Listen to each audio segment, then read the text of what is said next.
CME 即係芝加哥嘅商品交易所咧，就準備將 WTI 嘅原油同埋黃金咧，就24小時交易，一個禮拜7日。而家就申請緊啦，應該就會批准嘅。咁而家講出嚟嘅消息咧，就係話7月26號開始嗰啲黃金咧，以前最細就係10安士一個合同嘅，而家跌到1個安士嘅黃金都可以做買賣啦。咁啊，即係減低咗10倍。而8月30號咧，WTI 嘅原油以前最少咧就係100桶原油為單位嘅，而家變咗10桶，即係話將個資格可以炒呢啲黃金同嗰個原油就降低咗噶啦。CME 俾出個理由咧就係話，而家已經有第三方平台開始已經係咁做啦。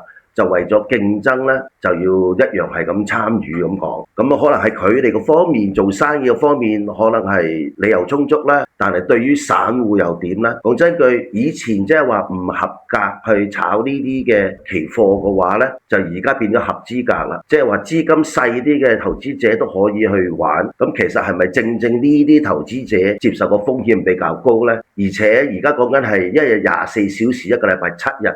差唔多講句就係全年無休嘅話，而呢啲合同通常仲有槓桿嘅添，即係話分分鐘瞓醒覺，可能連乜嘢都冇晒。咁如果話對於啲長期投資者嘅資產配置嚟講係冇影響㗎，因為佢哋講長期啊嘛。但係如果你話短炒嘅人呢，我覺得個風險範圍比較大。而今次佢咁降低嘅要求嘅話，令到好多嘅以前所謂唔係好有資格去玩呢啲嘅，都可能係對佢哋對象風險啊，真係比較高啦。你哋又點睇呢？